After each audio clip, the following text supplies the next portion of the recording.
sympathisant. T'emballe pas, Jeanne. Ça va. Vous, les mecs, vous êtes tous pareils.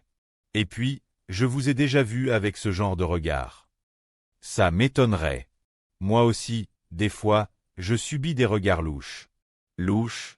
Parfaitement louches. Du genre, tiens, mon beau brun, je te coincerai bien dans l'ascenseur pour la pause déjeuner. Ça m'étonnerait qu'on t'ait déjà dit ça. On ne m'a pas dit, mais je l'ai senti. Il y a des regards qui sont lourds de sous-entendus, pardon.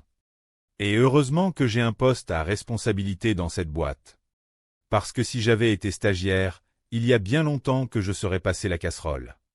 Je vois que là, t'as 100% raison. Regarde l'autre garce de Christine de Biègencourt. Tu ne crois pas que le petit vieux, elle ne l'a pas allumé un peu, non? Elle aurait pu lui laisser couler tranquillement une petite retraite. Mais si elle lui avait acheté des pantoufles, il n'y aurait pas eu toutes ces salades. Le harcèlement sexuel, c'est un peu dans les deux sens. Bonjour. Bonjour, Carole. Le harcèlement sexuel? Il y a le harcèlement moral aussi. Regarde comment Carole. Comment elle lui demande d'aller chercher les dossiers. Typiquement, le truc du harcèlement moral. Oui, parce qu'elle ne dit pas d'aller me chercher les dossiers. Moi, je dirais, par exemple, je dirais d'aller me chercher les dossiers. Mais ce n'est pas comme ça qu'elle le fait. Elle dit d'aller me chercher les dossiers. Et pour plus qu'elle en rajoute dans le pourriez-vous, ça fait pourriez-vous. Allez me chercher les dossiers, s'il vous plaît. Tu vois la nuance, là? Non, j'irai, là. Non, mais attends, la solidarité, c'est limite. Ne sois pas aveugle. Oui, parce que si Maëva va au prud'homme, moi, je la soutiendrai. Mais pourquoi Maëva irait au prud'homme? De la manière qu'elle a de lui demander les cafés le matin. Pourquoi elle n'est pas comme ça le matin? Parce qu'elle est moins bien payée? Parce qu'elle est moche? Mais ça, c'est dégueulasse. C'est dégueulasse parce que Maëva, c'est une sacrée bosseuse, elle a rien à se reprocher. Mais elle aurait couché s'il avait fallu. Enfin, si on lui avait demandé.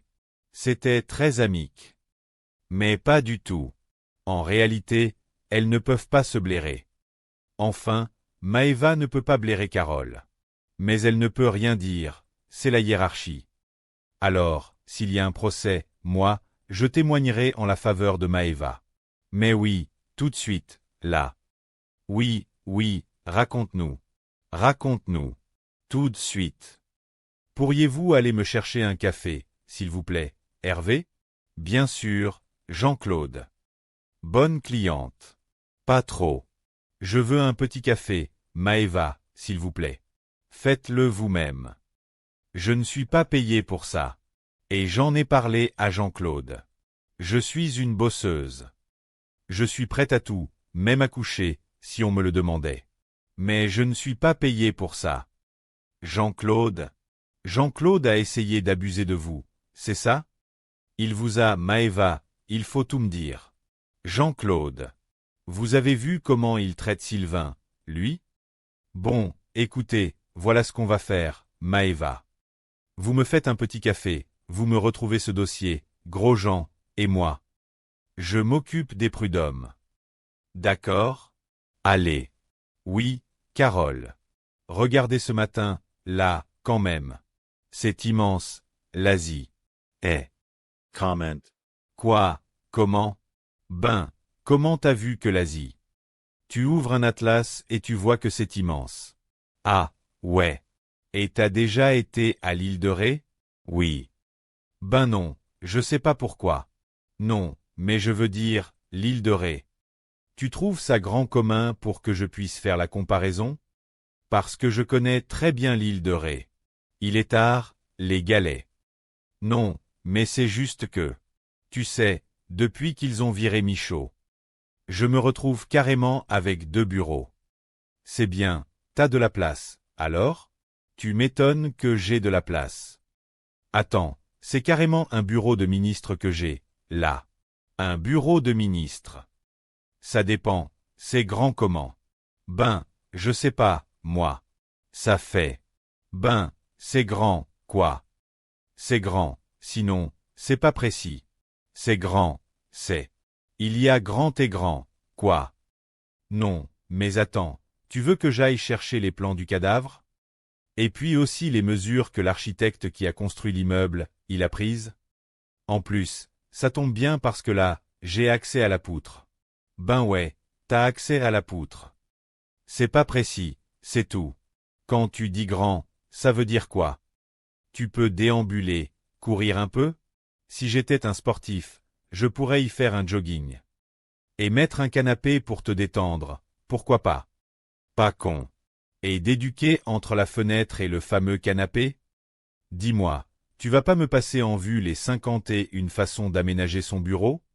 Est-ce que tu pourrais garer ton camping-car dans le bureau? Ça me donnerait une idée. Ça risque de faire un peu juste. Faut que je note. Mais qu'est-ce qui t'arrive, là, Hervé, hein? Je m'en arrive au fait que le grand bureau de monsieur j'ai un grand bureau, il est pas si grand. Parce qu'il est grand et grand. Si je me l'avais dit, j'ai un grand bureau, mais comparé à la surface globale de l'étage. Il est tout petit, là, ça aurait été précis, là, j'aurais compris. Tu vois? Ouais, ouais, ouais, ouais. Ben ouais. Bonjour. Bonjour. Philippe. Toi, t'es habitué à bosser dans un chien de porte. Mon bureau, plutôt grand. Ben, c'est vrai ce qu'on dit, là, à la cantine, que tu vas mettre un billard. Parce que moi, je suis joueur, moi. Peut-être, mais c'est pas ça que je te demande. Mon bureau, tu le trouves grand? Ah ben ouais. Eh ben voilà. Je suis là, tranquille, à me détendre. J'explique à monsieur que je récupère un bureau vu que Michel s'en va. Et alors, maintenant? Je suis là à me demander si je vais pouvoir mouiller le porte-avions Charles de Gaulle à la place de Madame. Sympa, non? Il y a qu'il a pris la grosse tête, voilà. Et qu'on a été obligé de le changer de bureau. Alors, maintenant, monsieur Frime. Non, attends, en attendant, l'abbé Vitré dans son burlingue, c'est énorme, quoi. Ça agrandit tout, quoi. La terrasse, le bureau, tout. Mais, ça agrande comment, sa terrasse? Je n'en sais rien, moi. Mais, tu sais ou tu ne sais pas? Ah ben non, je n'en sais rien. Ben, si tu n'en sais rien, casse-toi, alors. Avant que je ne me pète un café, là, je dois me détendre. Non, mais j'ai un double décimètre, connard. Bon, alors, c'est pardonné depuis hier? Mais oui, c'est bon. Bon, alors, je te paye un billard ce soir. Ah non, je ne sors pas ce soir, je suis crevé, Jean-Claude, merci. Mais, qui te parle de sortir? Je me fais livrer le billard dans le bureau, passe. On sera une trentaine.